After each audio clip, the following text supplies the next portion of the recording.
This is Shelby, And this is Jess.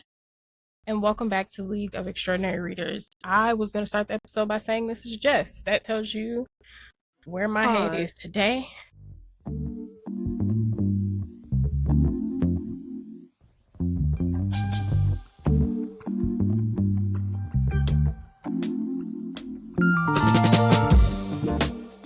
All right, perfect. Sorry. Today we have a wonderful guest. Y'all have heard me talking about this book since I started reading it back in December. Nikesha Elise Williams is here with us this week. Elise, sorry.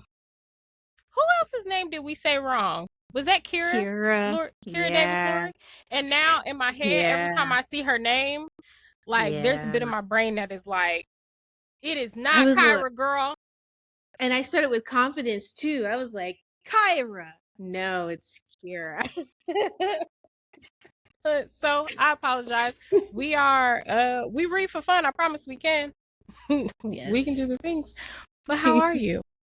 Good. We are very, very, very excited to have you. How has book tour and all of that stuff been? It's been good. It's my debut traditional novel. I have to say that because it's not my first book. Because people get very like, oh, this is a debut. I can't believe it. And I'm like, yes, I've been here for a minute. So, but my debut traditional novel, it got all the things that I ever dreamed of from when I started self-publishing in 2017. The tour was amazing. Meeting people, seeing people embrace the book, people that had already read the book and on release day because they had read arcs or whatever, or were reading it now and coming with questions and had opinions and feelings. It was really good. And so I'm very excited. It's been really surreal. And so, but it's starting to die down because now we're almost at the 2-month mark that the book has been out. People have moved on, and that's fine. But books don't expire, so it's still finding its readership and its audience. So I'm just really grateful and excited to be on the ride. And it's probably not the thing to say because this is very much a business, but here I am. No, I'm very happy for you. This was one of those books that when I saw the cover alone, I was like, oh, I need that. Yeah. But then reading the synopsis, which isn't something that I always do, I want to say. Sometimes the cover pulled me in, so I'm just gonna buy it, and whenever I read it is when I read it and whatever. But reading the synopsis, I was like, oh, this is my jam. I am a historical fiction girly through and through. Jess and I both can read historical fiction with our eyes closed. If we are in a reading slump, if we don't know what to read, historical fiction is always going to be the thing. And when I tell you from page 1, I was like, oh, the first page that was intentional. Yeah. I was going overtime with the tabs, overtime with highlighting. It was just a great experience. I wanted to set you up from the prologue. Don't play with me and don't act like you didn't know where we were going. I told you from word the first where exactly we were going. Absolutely. Yes. And I think that's something that, as someone that reads 100+ books a year, right? I'm constantly in a book. That's not always the experience you have with some books, right? Sometimes the first page is, getting you where you need to be, but then you get to the halfway point and you're like, oh, now I see. But The Seven Daughters of Dupree is one of those books that from the first page, you have to keep reading, and it feels so nostalgic, but it feels modern, but it feels healing in places, right? It's tough love in other places, it does all of these things, but with such grace, right? There are some okay, sometimes I read Toni Morrison and I feel like she's yelling at me, right? I feel like she's like, hey girl, get it, tighten it up. But this book felt like the elder in the room that's like, yeah, you do need to get it together, but here's why you need to get it together. And there might be a couple of laughs in there might be a couple of tears too, but so I'm very happy that this book is getting the love and that you are getting the love Thank you. that you deserve, because thank you. Again, we read books all the time that we're like, why is nobody how do we how do we help? What do we do? Yeah, I've Yeah. had that experience too with doing Black and Publish, and I read books all the time, and books that are amazing and that nobody is talking about, and I'm just like, you didn't read this book. This book is amazing. Yeah. Yeah. Like, Yeah. and Jess and I are always trying to, I think we started this podcast with that in mind. Like, how do we help as many Black authors as we can? Because there are so many great books out there, but people just are not, People it's not just not on reading their that. radar. Right. It's not on their Yeah. radar, or it's, they Yeah. see it in the store, but don't recognize the author or whatever reason, I like, have thoughts about that. Yeah. Yeah. so it's, but for our first question, what were you going to say, Jess? I was gonna say, I also am just happy that you had this book around the wave where historical fiction is getting the praise that it is getting right now, because there was a time where it wasn't like that, and it still is coming around to it. But I'm really happy that your book is getting the acknowledgement that it deserves, because it is an amazing book, like Shelby said. So you came in right at a good time, especially for Yes. readership. I didn't realize that we were on a historical fiction wave, but I'm here for it. I'm gonna ride that bitch. The girls like to call historical fiction trauma porn, and I be at the very front of the crowd like, shut your mouth, shame the devil and tell the truth. It's making you uncomfortable. It was very few of us that were out here reading historical fiction and praising it and having deeper conversations for it. So yeah, you're in that. You just, and when I say the wave, it just happened in the last year. Okay, because yeah, I mean, I had that aversion, I guess I would say. The reader in me had that aversion when I realized what the Seven Daughters of Dupree was going to be, because the first draft and the second draft are wildly different. The first draft was only Tati and Nadia's perspectives, with Gladys just kind of in the background, and then the second draft is where it expanded to all 7 daughters. And the reason the book is structured the way it is, and why the enslaved ancestor story is not braided with any of the other ones, was because I was like, someone who is interested in this book but does not want to deal with the trauma of enslavement could read parts 1, 2, and 3 and the epilogue, skip part 4 if they don't want to deal with enslavement, and still have the entire gist of the story and still know technically what happened. Like, because the reader in me, as much as I love historical fiction, sometimes I can't deal with our history. Sometimes I need something light. And so I wanted to, in that, generally I don't think about the reader when I'm writing, but in that specific instance, in terms of structure, I was like, we're going to do her once, one time only, and we're going to get in and get out. And I took the structure of the book as we save the best for last. Yes. As somebody that doesn't mind the history and things like that. Like, I tell people all the time, I'm broken. A lot of the stuff that I read, I probably should be on somebody's couch right now, crying, right? But that's just not the reaction that it gives me. Like, I'm interested. I want to know the things. And for me, historical fiction is a way for us to connect with our elders, and get the emotional aspect of things that they won't tell us, right? Or that they can't tell us because they're not here. So reading it, I thought it was perfect that was at the end, because in a similar sense to what you're saying, I think for a lot of people, it does hinder how they take in a book. And as somebody that thinks that generational trauma is very important for us to speak about, I like that all of these other things came first, and then we got the root, right? Yes. Then we got the meat and potatoes, because it's all still connected at the end of the day. Whether we talk about it or not, whether we learn about it or not, it's all still connected. So I took that in as now that we figured out why, right? And we can see all of the things, here's the last puzzle piece. Here's the thing that nobody wants to talk about. That is guiding all of us, no matter how we feel about it.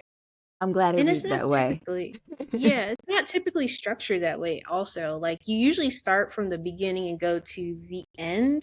And I like that we start at the beginning and then get the end. Like, I thought it was just a very intentional, in general. Well, that at the end and go to the beginning. And that was the intention, just because, like, my mother is really big into genealogy. She's literally been trying to piece together our family tree well, her family tree since the original Roots came out in 1970, right? And so I've seen her over these decades of my life talking to my aunt, getting the Bible, looking at the documents, going into the archives, photoing, getting stuck, making the ancestry account, connecting all the dots. And then like now she's like, I need to go to Austin because, you know, that's the closest state to Louisiana, and look in their archives because they may have some records. And then I want to go to the National Archives in DC and da da da, about the pieces that are still missing. Like, so there are gaps. She has like a lot of information about a great whatever grandfather who fought in the Civil War, and then there's other stuff that's missing about someone that may have been just one generation above her. So I wanted the structure of the book also to be a nod to that, because as much as I like historical fiction, they taking you from like 1790 to 2024. That's not how we find in our history these days. Like, we don't know. You're absolutely correct. Very true. I also like that Tati is so young, right? I think there is this, and this is why often I don't like to read YA novels, because I feel like a lot of authors write young adults from their perspective of young adults and not from a place of how intelligent young adults are, right? I think a lot of people would say that Tati, for her age, wouldn't be thinking about these things or wouldn't have these particular feelings. And is it that they don't have them, or that you don't want to acknowledge that they have them because you don't know how to help them navigate it, right? So I enjoyed that she is like this very inquisitive, deep, like very intelligent kid that's still a kid, but just like, if 2 + 2 is 4, how is this 76? Very wise. Very wise character. I loved it. Like, she very much felt like she was standing in the room asking people, was she in the Twilight Zone? Like, do y'all not see the things? Yeah. And I think that's a lot of teens, right? I felt like that as a teen, where I was just like, are we not in the same dimension? Are we like Yeah. The book happening? started with Tati, and I'm sure if we believe in the multiverse, there is some version in the multiverse where I am talented enough to make the novel a YA story. Because initially when I outlined it, it was just supposed to be Tati's story. That was, and as I was writing her, as much as I liked her as a character, she's 14 and she's not doing nothing. Like, she's not an outside 14-year-old girl. Yeah, she's got a cool mama and she could do a little something, but like, she's not doing a whole lot besides, you know, going to school, running track, and rolling her eyes and writing angsty poetry. That's not enough to sustain. That's not enough to sustain a novel. And so I had brought her to that same point in part 1 where she learns her father's name in the first draft. Like, that was the same breaking point. And then from there, I jumped into Nadia's perspective, because I was like, okay, she's 25. So she was outside messing with this man. So let's see what she was getting into. And then like I brought it back in part 3 of that first draft, which is still like part 3 in the novel, where they have that messy Thanksgiving scene and Tati cusses everybody out. What and a time. And then there's the resolution at the end. Yeah. And Tati said something along the lines of like, this is not verbatim, but it's something along the lines of like, did y'all not realize that the things that y'all refuse to heal, I'm going to have to carry? That your crosses became mine. Yeah. And if I could have held that up to all the women in my family and been like, see, are you listening? Do you see? This book is amazing. But you kind of answered the first question that I had, sort of, because I've heard you say in different interviews that you didn't intend on writing about generational trauma. So what book did you intend to write? It was supposed to be such a simple story, Shelby. She was supposed to not know her daddy, and in the end, she found him. And that is still what happens and what happened. But like I said, you know, in my initial conception, I thought it was only going to be her perspective from like 14 to 19. And then it wasn't sustainable. Like, I lost interest in her story. And Gladys was always there in the background, those same one-liners and zingers in both Tati's perspective, and then when I jumped into Nadia's perspective after realizing she wasn't sustainable. And it really wasn't until that Thanksgiving scene where Gladys said something like, you know, what do you think happens to light-skinned women in the South? And, you know, I wrote past it, as I was like, when I'm writing and I'm really in the zone, I will there may be some bars in there, but I'm not focused on that. Like, I'm just getting the story out. It's flowing. And so, like, I wrote past it. I finished the first draft. And then, like, when I finished the first draft, I was like, well, wait, hold on now. What happened to Gladys? Right? Like, just my mind is like, it's unsettled, and she was lingering. And I had never had that experience before with any of my self-published works, where when I wrote the last period and said the end, I was done. And I sent it off to my editors. But with this one, Gladys was lingering. And so, like, I just asked myself the question, like, well, what happened to Gladys? And that's when I had the vision of this woman in this white dress walking down this dirt road. And I was like, okay, well, that's Gladys. What else? And so then the vision got wider, and I saw what was behind her. And I was like, oh, okay. But it still hadn't all clicked into place yet. Like, that, it did not really click into place for me until I was listening to, my friend and fellow author Disha Phil, y'all talking about writing your best first line in the workshop that she teaches. I know y'all love Disha too. As we all await, the true confessions of First Lady Freeman. Well, listen, we God's favorites. We didn't have to wait, but while y'all wait. I'm not waiting. Disha texted it to me the day it went in production. Okay? Oh, I love that. I was with her the weekend she finished it, and she texted it to me when it went in production. I read it in October. Yeah. I love that for you. When that book, when that book hit my doorstep, I said, oh, y'all thought I was the favorite before. But yes. But I was listening to her talk about this workshop she teaches about writing your best first line. And like, I tell Disha all the time, like, even though we're friends, like, I still follow you around the internet like a fan. And so I heard her say that. And then I just asked myself, well, what would my best first line be? And it was, they cut off her head because she ran. I was like, oh, well, now, here we go. And we went from Tati to Nadia to Gladys. So 3 generations to an enslaved ancestor. So then, like, my mind went to church. 7 is a number of completion. We're going to do 7 generations, 7 women. And so then I just fill in the blanks. And, I'm a journalist by trade, so I ask lots and lots of questions. And so I just started to ask the questions. Who are you? What are your names? What are your issues? What are your turning points? Because that's how I was thinking of it. I wasn't thinking about what happened to them as generational trauma or generational curses. I was thinking of it as, what is a moment in your life where you changed and it was noticeable? And I think for many women, for me, as for a lot of my friends, those moments generally involve a man, whether you marry or not, and whether or not you decide to parent. And so that's, like, we can call it generational traumas and generational curses, but that's how I thought about it. And I'll let everybody else call it what they want. Yeah, no, that's not, you're absolutely correct. A man or becoming a mother. And what did I read recently that had that same sentiment? Did I read it or did I see it? Because it was something where it was just like, oh, The Water Bearers by Sasha Bonet. She talks about how in that book, for the women in her family, you don't become a woman until you become a mother. Mm-hmm. Like, that is the rite of passage. But there's all of this trauma intertwined in all of their lives, starting with her grandmother and probably before that, right? That and involve men. It's always a man. It's always them. Think about how women are deemed valuable or worthy. It's not about what they accomplish on their own or their own ambition. It's about whether or not you have a husband and whether or not you have children. Yeah. Like, that is how a woman's value is assessed after a certain age. Yeah. That's a word.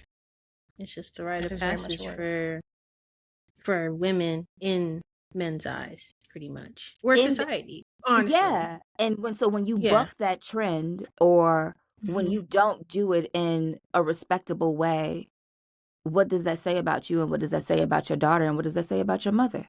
About the people who raised you? So, like, those are the turning points that I'm playing with. Right. I like that. I like that a lot. It's something to think about.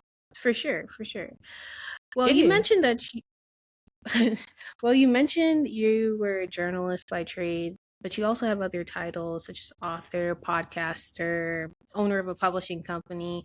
How do all these roles inform the current work that you're doing? At the core, they're all summed up in the fact that I'm a storyteller. And so I became a journalist because I did not know how to become a writer. I didn't know any other way to become a writer, I should say. I always knew I loved writing. But what do bookish Black girls do for work?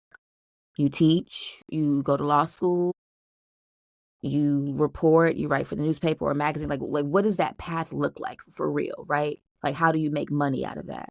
And so that's where journalism came in for me. And so I worked for 11 years as a television news producer, writing scripts for local television. But even in that time, from the time that I started, I always knew I wanted to write books. And the way that journey took me, I had to figure it out. I didn't get into the MFA programs that I applied for. I only applied for 3 because I couldn't afford the application fees. I got my first job in television in 2008 in July, and the economy collapsed in September.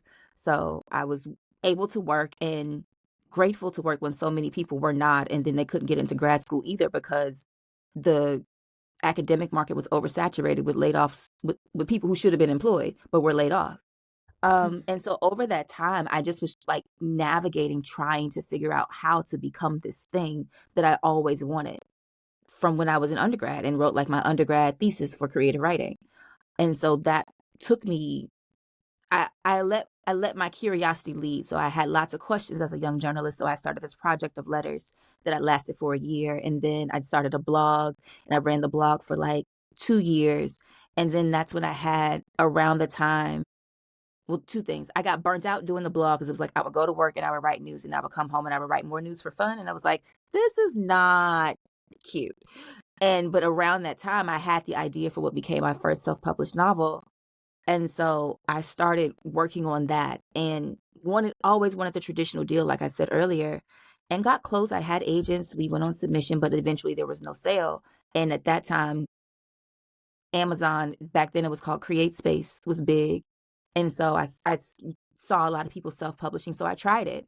And at that time, when you self-publish, I don't know if it's still like that, but like if you did not form your own imprint, then Amazon would put their name on it. And I was like, the fuck?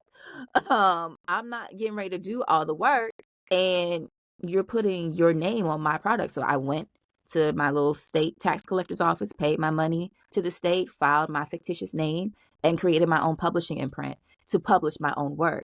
And then once I did that, I had a friend who was also a writer. She was like, well, will you publish my book? And I was like, I guess.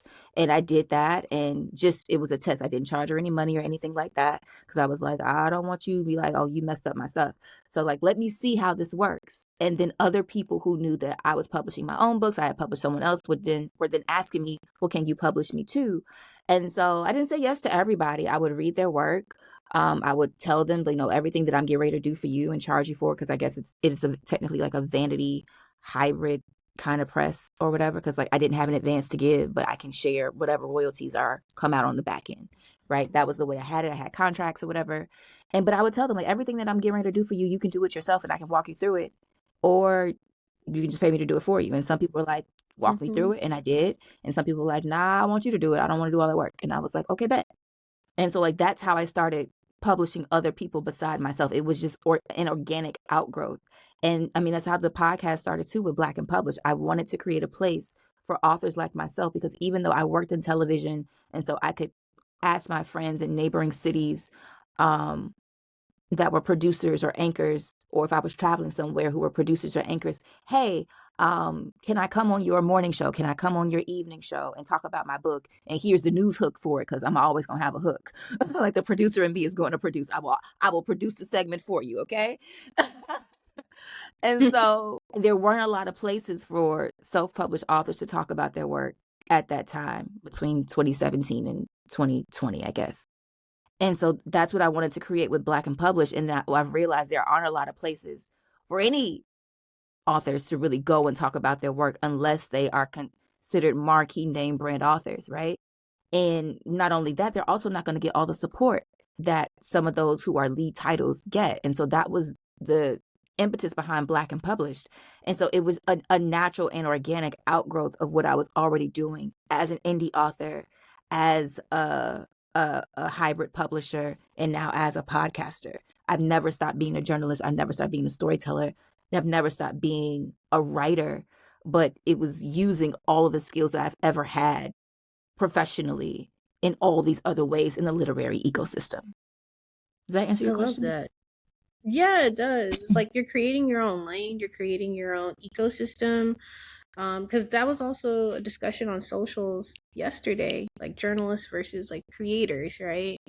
And it's an interesting discussion. But for you, in your case, with your career, you have created your own lane to do the things that you want, as well as get to where you need to be and where you're destined to be, which is an author at the end of the day. So I love that. I like how you explained that. Yeah. Disha and I were having that conversation offline today, actually, about content creators versus journalists. That's such it's such a nuanced conversation. My best friend was a journalist, and she got out of journalism for this very reason. She started doing grant writing because she got really sick and tired of non-traditional, creators or whatever, people that are not journalists, right? Getting the roles that she's working for. And she just really got tired of journalism, right? And yeah, we have that conversation all the time. So I found it interesting to see that pop up. Yeah. I didn't see that at all. You know, I be blocking people, so my little corner of social media is like exactly what I want it to be at all times. And love that. Love that for you. Glad you dodged that one. Who was your favorite character to write? Ooh. To write? My favorite character overall was Juby. My favorite character to write, I think maybe might have been Nadia. Okay. Why Yeah. Juby? Not the I'm face. curious, Don't do my too. girl like that. Mhm. I don't know why I love that lady like I do. But I honestly though, she was the loudest to me in terms, like I've said before in other interviews, like I could hear them talking to me. She was the loudest of those who were talking to me. I recognized her voice clearly. She was also very unapologetic about who she was and what she wanted. No matter how you felt about it, she was going to do it. She was going to try. And while passing is not the same as necessarily trying to like escape chattel slavery, she saw it as her own kind of liberation journey, I think, which is why she took it so hard when it failed, which is also something I wanted to reckon with on the page because I had never seen it done.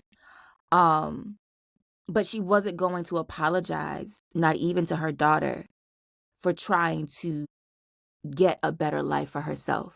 And I think there is a line in there where she's like, it wasn't about passing, it was about access. Yeah.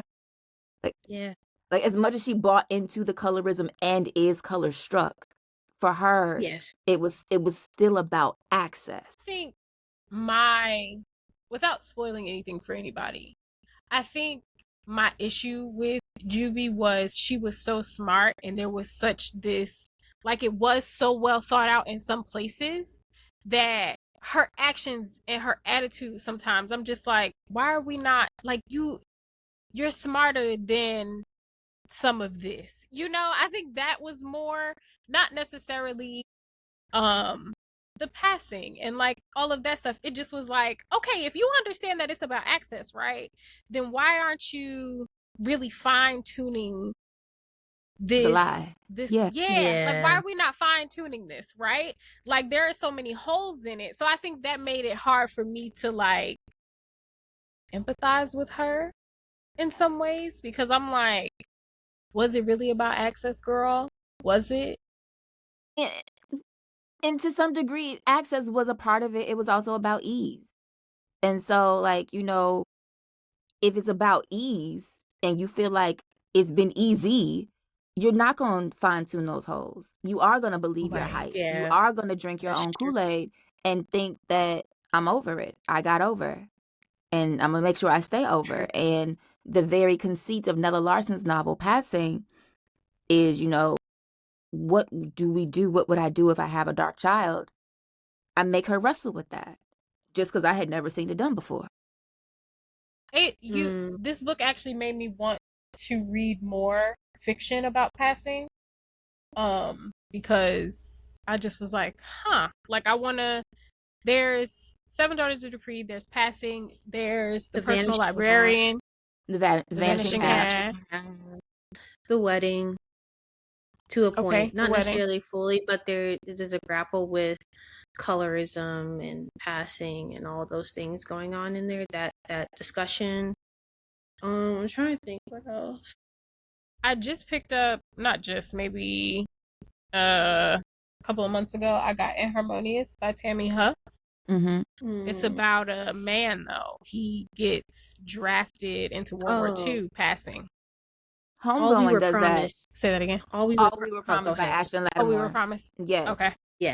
Yes. That one is definitely the father is passing in that book. Oh, yes, I do remember that now. Yeah, I like that one. But yeah, it made me wanna, like, now I want to know more. Like, what don't we know? Yeah. And the ending of Yellow Wife. The ending of Yellow Wife as well. Yeah. Did the house? I'm trying to think of the House of Eve. Did that touch? No, never mind. It didn't. I was gonna say, please don't ask my brain to remember that far back. I'm trying to remember. I'm trying to like go through all the things and I can't. Please don't ask my brain to do that. I'm sorry. Please don't ask my brain to do that. Yeah, that one's or did you hear about Kitty Carr? I believe when I started that one was about passing. I still need to finish that one, actually. It's too many books and not enough time. It caught really me is. at the wrong time. It caught me at the wrong time. Yeah, no, you're not wrong. Because I think All We Were Promised, I started that and I was enjoying it, but I still don't plan my reading out well because I'll be like, oh yeah, I'm going to do all of the things. And then we have a podcast episode to record and I got to stop all of my reading to make sure I'm reading the thing that we're supposed to read. Yes. And then I never get back to certain things. So. Well, I thank y'all for making time for me and reading me because I do understand that. Oh yeah, no. No, this was a good one. It wasn't like, it was already on my list, first of all. It was already there. So it was going to get read regardless. And like Shelby was saying, the cover was like, we both sent it in our group chat. We were like, yes. Yeah, like y'all seen it? Yeah. We were like, absolutely. I'm glad the cover delivered. Yeah. Yes. How did you pick the cover? They had, the publisher came up with 2 options. And they sent me the one that you see without the woman on the road or the birds. It was just that background painting by an artist named Jim Musil. And then they sent me another one. It was like green and had like a tree and roots in the front and a house in the back was red. And I'm like, why is the house red? I'm like, not that one. I was like, I like this other one because of all the colors. I love bright colors. So I loved all the colors. And I was like, all right, it's very Southern, but it doesn't have any soul. And I was like, I understand if you don't want to put a Black woman's face on the cover because you're like, we wanted to appeal to a wide audience. I get that. I get the business behind that. But this is a scene from the book, Put Gladys on the Road. And they were like, we'll see what we could do because, it's a painting and they may say that they can't digitize that. And I was like, and my editor was like, but I'm trying to get you Gladys and I'm gonna get you some birds. And I was like, okay, girl. And she got me Gladys and she got me some birds. Got me some birds. And they sent it back to me. And I was like, I think this is it. And my agent was like, you want to tell them that? And I was like, oh yeah. And this is it. Let's go. Nice. How did the UK cover come? They sent me that, the idea and the mock-up, and that was the original one that they sent me. And I was like, yes. Amen. You got it. 10 out of 10. No notes. First try. I love that. Absolutely love that. We talk about that all the time because some of the UK covers for some books, I'm like, why wasn't that here? Like, I want that one too. Yes. Yeah. So we're always curious about like, well, how does that come up? Like, who decides who, whatever. But that's that's really cool. Every publishing house, and especially the foreign rights, they will each do their own covers. There are actually 3 covers for Seven Daughters because the large print. So like those who have like vision issues, if they need a book with like really large print, like there's a specific publisher that does those. So there's a cover for the large print issue that's out. Like if you go on Amazon, you can see it. I haven't posted it yet, but so it actually gives you it's a different image, and it's actually, to me, it's like it's ruby. And it looks very basic because they like, my team was like, large print covers aren't like, really fancy. It's not the same level. But I was like, it's ruby. So the daughter on the cover of the large print cover is ruby. So I guess after this episode comes out, maybe I'll post that. Look, you said people with vision problems, and you talking to two of them. I'm about to go look it up right now. Looks good. But yeah, I wanted to know for you with generational trauma, and there's a lot of like deep parts to this story, very descriptive in parts. How did you deal with that perspective vulnerably, as well as like what did you do to take care of yourself afterwards? I like to say that the Seven Daughters of Dupree is a really pretty coping mechanism because my life was a shambles at the time that I was writing this book. Those women and these words in that book were literally all I had. Very pretty coping mechanism. Worked out well. As far as the level of vulnerability, I am most honest when writing. And I generally can find my courage to say something out loud after I've written it down. Whether it's in a journal, whether it's a prayer, or whether it's a poem in my notes app, whether it's just random thoughts in my notes app, or whether it's me giving a character my emotional truth. After I've written it down, I can say it out loud. So the page is a place for me to be the most free, the most honest, the best and the worst of myself. It's always been a safe place for me for that.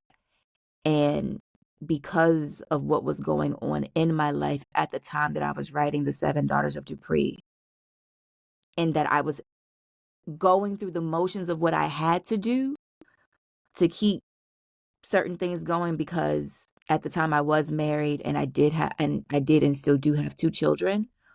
There were certain things that I had to do to continue on living, but I wasn't actually dealing with what I was living or experiencing, let alone processing it. All of that went to, not all, a lot of that went to the characters in The Seven Daughters of Dupree, and it's now showing up in things that I'm working on now in other ways. But like all of that processing comes out on the page and comes out in story through these characters. So while their stories are not my reality, their emotionality very much is. Nice. I like that. That's beautiful. It feels like the last few authors that we've had on have put emphasis on the spiritual aspects of writing, right? That it's not just about putting a story on paper, but it's about the healing that it offers you as an author or to the reader, right? That it's beyond, it's bigger than just, oh, I really like to write, you know, like, and I put this story together, I really like to write, but that there is thought and intention and healing and all of this other stuff about it. Because Kim Coleman Foote talked about that last week. The author of Trinity, Zelda Lockhart. Zelda Lockhart talked about that. And I like that that's being talked about more, because I feel like when I read like or listen to people talk about books and not just critique of like books but art in general, I think people forget that this all lived in the artist's mind, right? Like it lived in someone's head and they were able to put it down on paper, on canvas, on track, on whatever, in a way that makes sense to us, in a way that we can feel it, and that in itself is the art of it all. And I think people forget that creation is holy. Like if creation is holy. If we think about any creation story that you've ever heard, whether it's Greek mythology, whether it's Christian, whether it's Islam, whatever creation story that you have heard about the formation of the cosmos and the universe and the world and the planets and the earth and the people and all the things, it is holy. And so if we want to be, and like I am a church child, I am a church woman, all the things, I do believe, I call myself a Christian, all of that.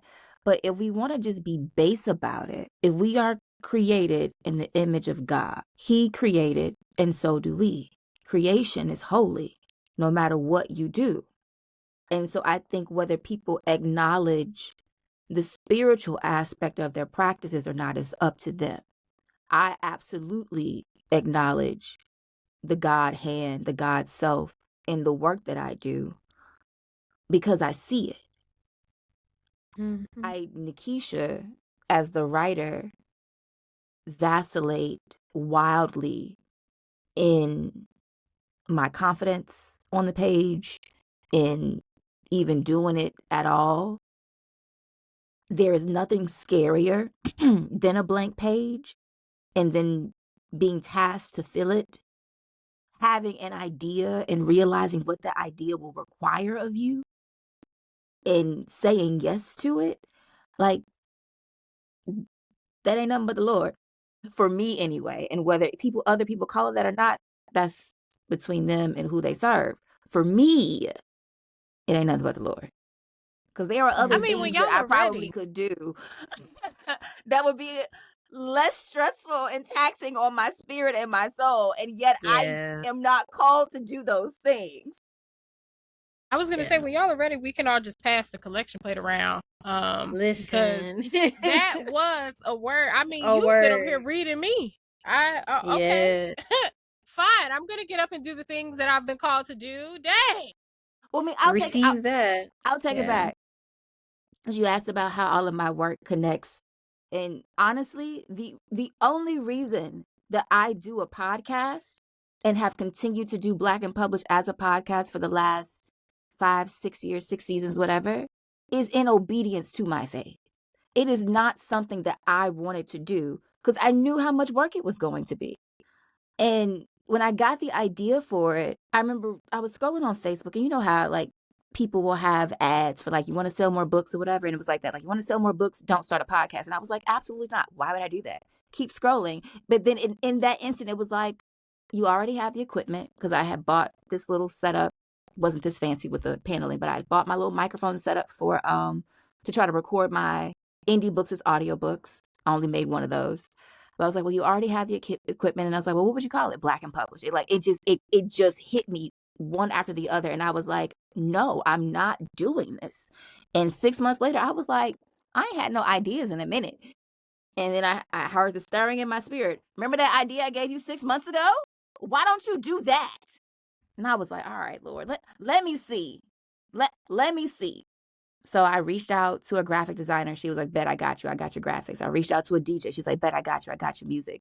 I reached out to authors. Like, Deisha was the first traditional author that I reached out to. That was after, it was already after she became a finalist for the National Book Award. So like, Church Lady was off. Reached out to her DM. She said yes. I reached out to like 9 people. They all said yes. I dropped. As I'm working to put it together, I see this fellowship for NPR for podcasting. I apply for it. I get in.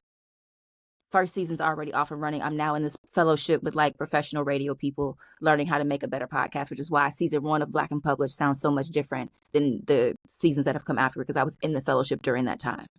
Do all that. After I dropped the trailer for the first season in like my writing group on Facebook, 12 authors emailed me and say, I want to come on the show. So then I went from, okay, it's going to be bi-monthly to weekly.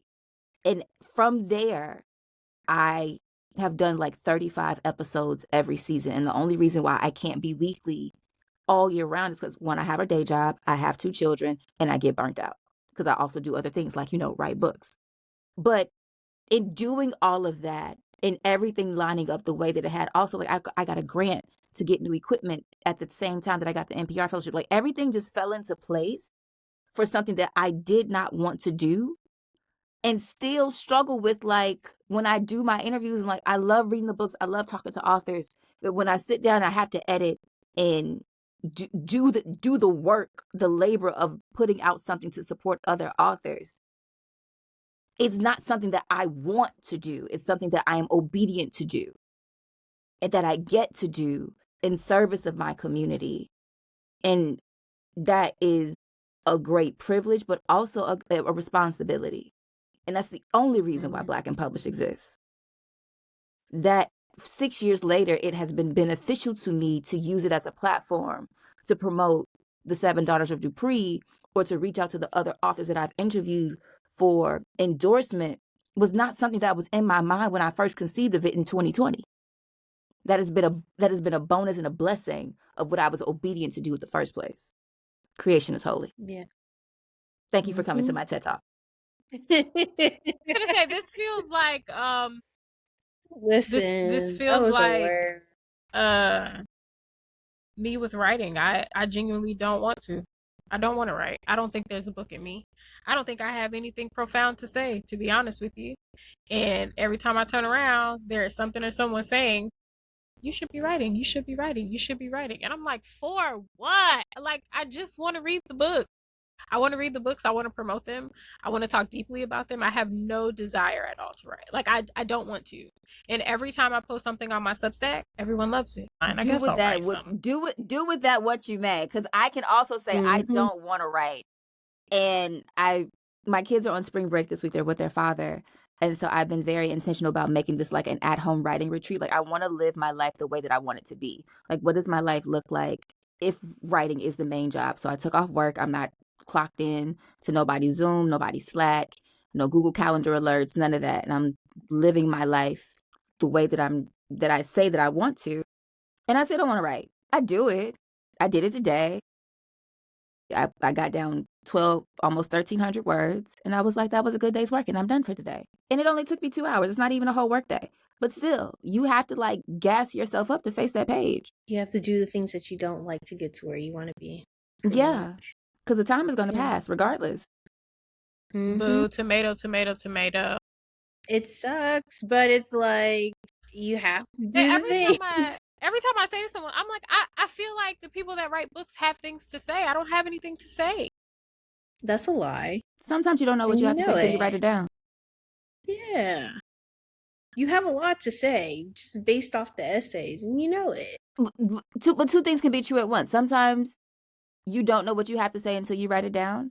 And sometimes there are things that you know you want to say that you don't want to write and that you almost have to be forced to. I've experienced that where, like the project I'm working on now, I've walked away from it for months and felt no ways bad about it. I knew what I wanted to say. I wasn't ready. So I walked away from it. Then when I get back to it, I get back to it. It'll be there. Okay. I know. We are all off your questions. I'm going to let y'all do your job. No, you're good. You're good. No, I think we have one more. What other genres do you plan to write? Or do you plan to stick with historical fiction? Because Seven Daughters is not technically my first book, it is my first historical fiction novel. So I know that's how the masses, so to speak, are being introduced to me. Like, all of my self-published novels were very much contemporary.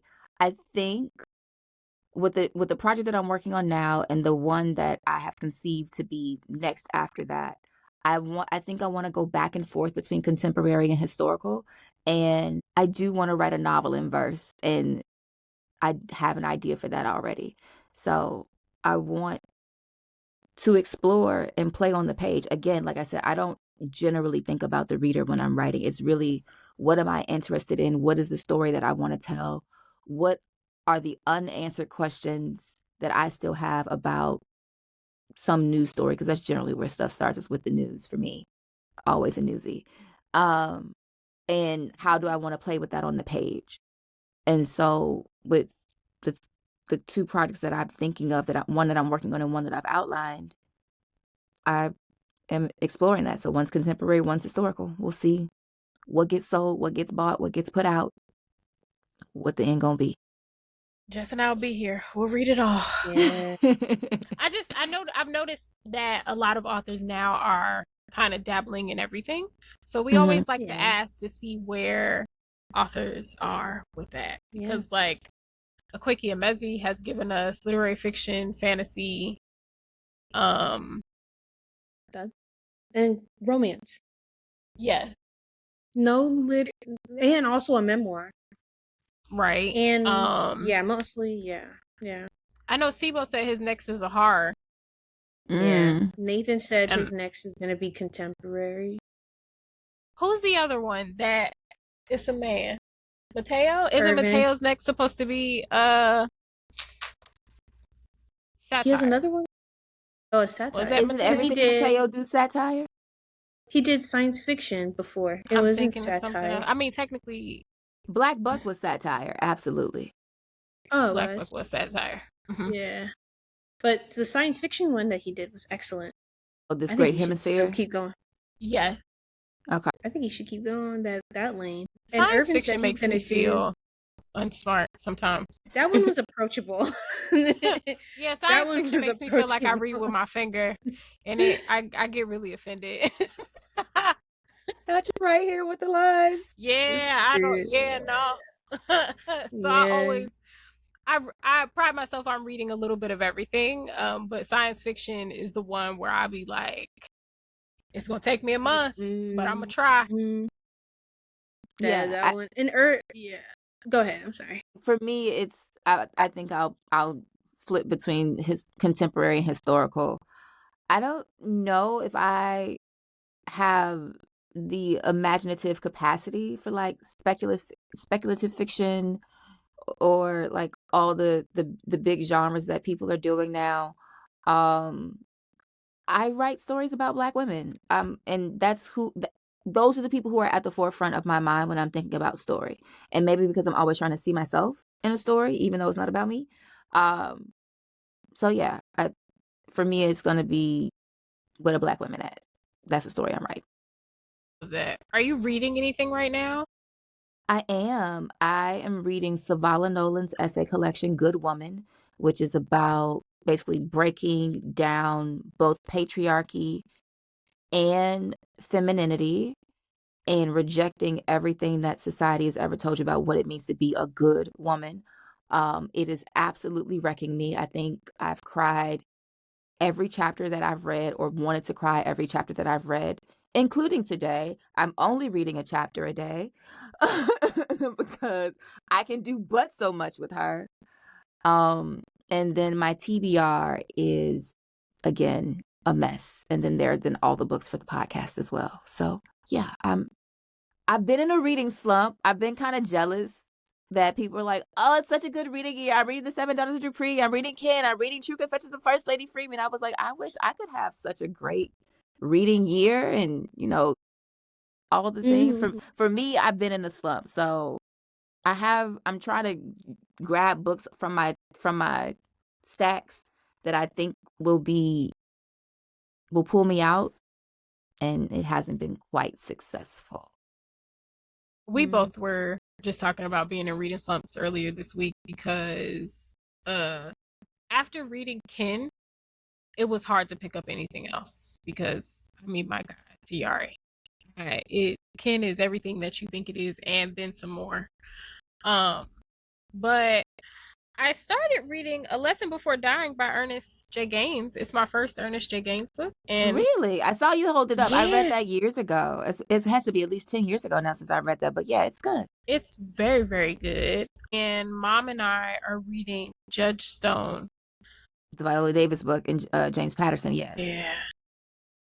Crayon time. Like I sat yesterday and I was like, oh, I'm just gonna read a couple chapters, like read a little bit.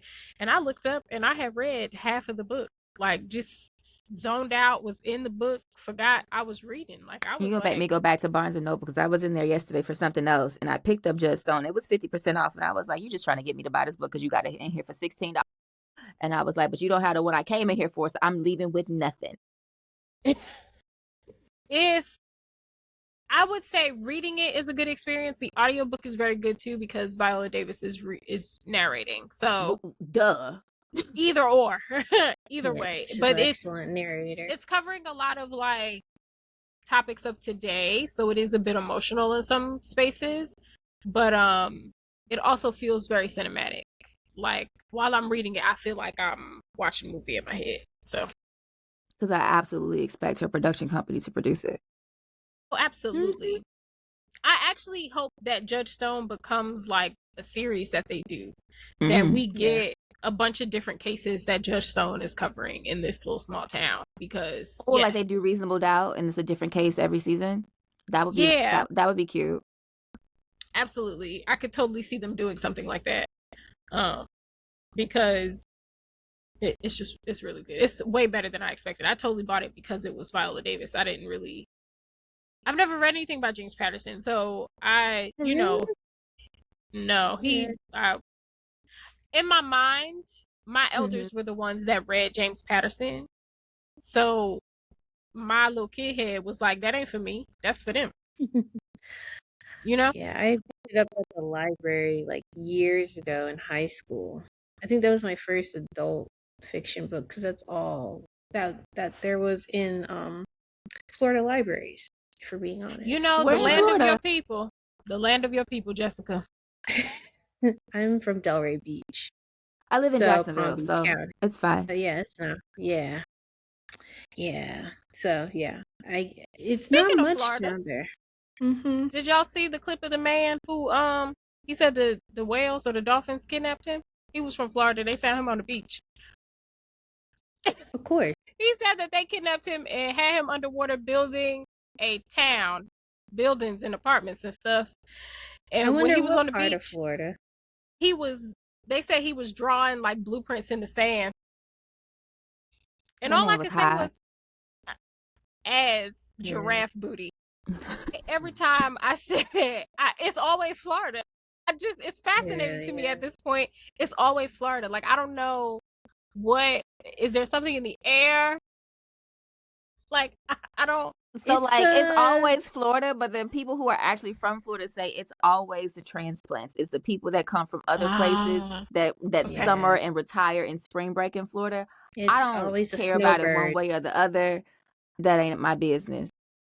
It's a snowbird. It's a combination of snowbirds, but also we do be doing a lot. I'm not gonna lie. We do be doing a lot. Well, them, mostly white people, because that part they be I wasn't gonna say it, but it be them. They be he was in fact they all he if was you in go fact to the melanin Florida deficient. Go to the Florida Man website. Yeah, it's all white people all the time. White Floridians are very different. Very different. Like Salt They is seem Life. like the alien. They are. That was also something that I saw, that the meteor hit Ohio. Oh, I saw that too. There was a meteor? It was yeah, 7-ton meteor that hit Ohio. I missed it all. Yeah. I mean, I almost did, but then I was like, do y'all remember that clip of Erykah Badu where she was like, she be doing all the things to try to get the aliens to abduct her? Like, she be out in the middle of the night playing the stuff, and they don't never come. I kind of felt like that when I saw the meteor hit. Like, baby, I'm a couple states away. Y'all got to figure out the navigation, okay? Because Earth is ghetto, and I've been trying to get y'all to come and get me. I just need to make sure there's enough space for my books. That's all. Shout out to Aaliyah Sheffield. Earth is ghetto and I want to leave, okay? Today. But yeah, the meteor was very interesting. The man with the dolphins, that was very interesting also. It's very Florida. I think that's all that I saw. Florida. Because it's like, I'll get small clips of things and I'll be like, you know what? That is enough of that for today. Pretty much. It's safer when I'm not watching logged in. Yes. Yeah, it's logged safer off when I'm not doing all of that. Mm-hmm. Yeah. Do you want to do this or that real quick? Yeah, we could do that. So I'm just gonna give you two options. You just gotta pick one. No explanation. We just ride with it. All right, bet. All right. First question: Zora Neale Hurston or Toni Morrison? Zora Neale Hurston. I've actually felt like you would say that. Actually, same. Just based on the writing. That feels very much like it makes a lot of sense. Yeah. Handwritten draft or digital draft? Digital. Would you rather reread your least favorite book every month or never write again? If she asked that one, we get the same reaction. Like, why would you say this to me? Reread my least favorite book or never write again? And you're a book reader too, so this is gonna be never hard. write again, because what I'm not doing is reading Heart of Darkness ever again in life. Oh my God. Absolutely not. What I'm not doing is reading Heart of Darkness. I'm not reading Neuromancer. I'm not reading no cyberpunk stuff. I'm not reading Beowulf. No. Well, somebody sees me. Yes, I hated Beowulf. Ma'am, I guess I will never write again before I read those. Absolutely not. Beowulf was it's a terrible movie. It's a terrible book. I know people go up for James Joyce. I don't want that either. Oh my God. So my whole... This is the best reaction that we've had. Oh my God. No, literally. Oh my gosh. Every time she says it, right, I really have to kind of rack my brain for like what are my least favorite books. Yeah. And My there are high 3 that I school, can think of.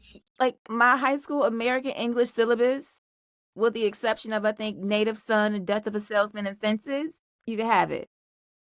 I don't even think I read James Joyce's Hell when it was assigned to me, because I was like, why you got me reading about hell? I ain't trying to go there. Why am I reading this? This don't sit right with my spirit. Absolutely not. No.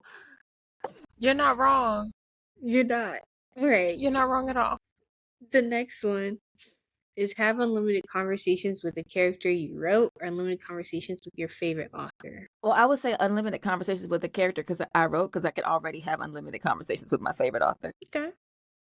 Favorite authors. Stuck in your favorite fantasy world or your favorite time period. Favorite fantasy world? Because I don't think I've hit my favorite time period yet. What's your favorite fantasy world? I don't know, but it has to be better than than reality. Than time. I don't think I've hit my favorite time period. Like, I wasn't, like, if I was an adult in the 90s, then maybe it would have been like my favorite time period, but I wasn't an adult in the 90s. I was a child. So like I was limited. So it's going to have to be my favorite fantasy, and maybe it's the world of a romance novel, because that doesn't happen to me in real life. Girl, same. Also as well. Also as well. I think if I had, because my favorite time period, I think I would have to base that on the music that I listen to the most, and that's going to be like 60s, 70s R&B. And like, I would love to interact with a young Teddy Pendergrass. That man was fine as frog hair. Do you hear me? Gotta sniff my a God, line. today. But and also, I think God knew what he was doing, because I'd surely be in the middle of somebody's club high on the most exquisite cocaine, spinning in circles, if I was born in like the 60s or the 70s. It wasn't you meant in to be. Studio 54 with a little spoon necklace, like, you want to bump? Listen, having a time. Don't ride that white horse. I'd have been in, I would have been, there would have been stories about me. God had to think about that hard. This baby was not, no, we need to put she her was not ready for somewhere that. else. No, I wouldn't have been okay. But then fantasy world, I wanna be with the dragons. Like, I wanna ride a dragon. I could be in Tomi Adeyemi's fantasy world for the Children of Blood and Bone series. Yeah, that would be quite fun, especially if I had magic. I would like that. I could see that. I also Rage of Dragons by Evan Winters. Like, I could live in there. Also, I've imagined that all the men are very fine, so I could live in there with the dragons and stuff. Ladarian Williams series, Blood at the Root. I could live in there too, because it's just like now. As long as I have magic, I'm okay. Yeah, I'm ready for that third book. Because the way the last one ended, I need to. Where are my children? Where are my children? I need to know that they are well and safe. The second book took me out when I guess they were coming outside of the party, and the friend was like, "My nigga, wolves?" I was like, I cackled and laughed out loud. Like, every time I think about it, I'm just like, that is such a Black reaction. Like, what? Very much so. What? There's also a scene where he is like calling on all of his ancestors, and I was audibly in here like, yes, baby, yes, every known and un, yes, kill everybody in here. Yes. I'd go in there too. And I'd want to be in that particular realm. I would want to at least have enough magic so that I could guide the babies. Like, I would want to be mentoring them in their magic endeavors. That would be a good time. This was a whole bunch of fun. Yeah. Y'all were a vibe. Thank you for hanging out with us. Can you tell everybody where they can reach you on the socials? Yes, I am at Nikesha Elise everywhere. That's Instagram, Threads, even TikTok. I'm still learning how to use it. If you start with Nikesha Elise on Facebook and LinkedIn, it'll get you to my full name. And my website is newrights.com. NEWWRITES.com. Perfect. We will put all of that in the description, as well as all books mentioned and stuff. And we will see y'all next Tuesday. Bye.